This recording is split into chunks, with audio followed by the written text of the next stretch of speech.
In this guide, we will show you how you can record yourself using your inhalers to share that video with your practice so they can understand your inhaler technique to help manage both your acute and chronic health conditions, particularly things like asthma and COPD. Additionally, we'll explain why you might want to do this and how to do this, including recognizing some of the key points to consider to make sure you get the best recordings possible. Why would you want to record your inhaler technique? Since the pandemic, healthcare has changed and the way that we assess patients has changed with that.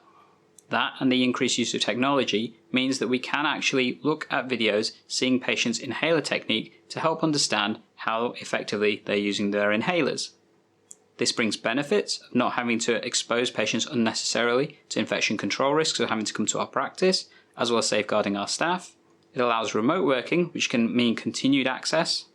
And additionally for the patient, it means not having to take a significant portion of your day out just to come and have somebody watch you use your inhalers. In order to do this and submit it to your practice, you will need a couple of things. Firstly, you will need a secure route to send that video to your practice. This will normally be provided by your practice through a web link, and inquire at your practice whether or not they can help with this. Secondly, you'll need a device to record the video on. I would recommend using a smartphone because they normally have good cameras, and additionally you can then use your own Wi-Fi or data packages to send the videos directly from the device. Additionally, we don't really need the high quality images you get from most standard cameras, so don't worry about that. If you have somebody that can hold the camera for you, that's normally the best way of recording these videos, just because it makes the process easier for yourself. However, if you don't have somebody that can hold it for you, or you feel a little bit embarrassed about having someone do that, don't worry. In this video we'll show you how you can do that just yourself. It does help if you've got something like a tripod at home, or alternately just use some books to help prop up your smartphone. When you're getting ready to record, make sure you pick somewhere where you've got good lighting. Ideally try and use daylight, so a big window with that light shining on towards you. And make sure the background is clear so there's nothing embarrassing that you don't want us to see. We've all seen all those funny Zoom videos on YouTube, etc. So we don't want something like that happening. Additionally, it's really important to position the smartphone in such a way that the clinicians and the practice team can see everything they need to see. The key parts that they will be looking for is the upper part of your chest, your head, and what your hands are doing with the device at the time that you're doing this. So an example of a good framing position is right here. It's important to make sure that you're not too far forward because then they won't be able to see your head when you use the device. It's important to make sure you're not too far back because then they may not be able to see the full expansion of your chest. And it's important to make sure you're not too close because then they may not see anything. Additionally, being too far away can cause problems in terms of seeing the finer details. That's normally not as much of a problem. But like I said, this is a good example of the position you should be in.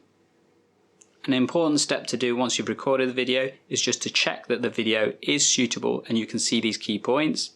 If not, you may have to record it again. So now that you've got your smartphone device all set with good lighting and held securely, let's get recording to show how you can demonstrate your inhaler technique to your practice. This video is created for educational purposes and not for medical advice. If you have any further questions, please contact your local healthcare team, and it's created in conjunction with the primary care IT team. Although there are a variety of different inhalers, for the purpose of this video we're just going to be using the PMDI inhaler because this is one of the most common ones that many people have access to. When demonstrating your inhaler technique, please try and do this using your regular inhaler that you would use. So the one that you would normally take in the morning or evening on a regular daily basis. This is so that you're not having to overuse your medication in order to show the technique. If you are only on the reliever medication like this blue inhaler, then please try and record the video for your practice at a time when you would normally need to use your inhaler, so again you're not overtaking your medication. If you would like to revise the proper technique of taking your inhalers, then feel free to check out this link down below, or have a look in the show notes for the links to the Asthma UK website, which has links to demonstrations of all the different types of inhalers and how to use them. If you normally would also use a spacer to take your inhaled medication, then please use that when recording to also show how you demonstrate that particular technique to your practice as well. So for the purpose of this video, I'm going to be using a dummy inhaler to show you how to record the technique. The first step is to remember to switch on the camera. Secondly, make sure you've framed yourself in the correct position to ensure you can see both the front and back of your chest. upwards from the belly button up, and ideally capturing the whole of your head and the space in front of your mouth. Next, take your inhaler and remove the cap. Give it a quick shake like you normally would do. If you need to pump or prime it, then press down on the device. Then take a couple of controlled breaths to fill your lungs.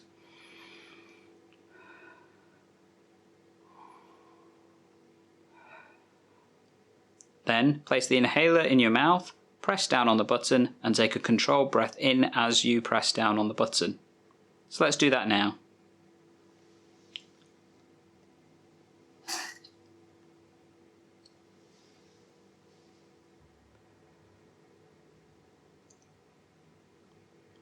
As you can see, it's important to try and hold your breath as long as comfortably possible. Take a couple of normal breaths, and then if you would normally take it again, repeat the process. Next, remember to switch off the camera, and then you should be able to upload that video to send to your practice using the designated link that they would have sent you to do so.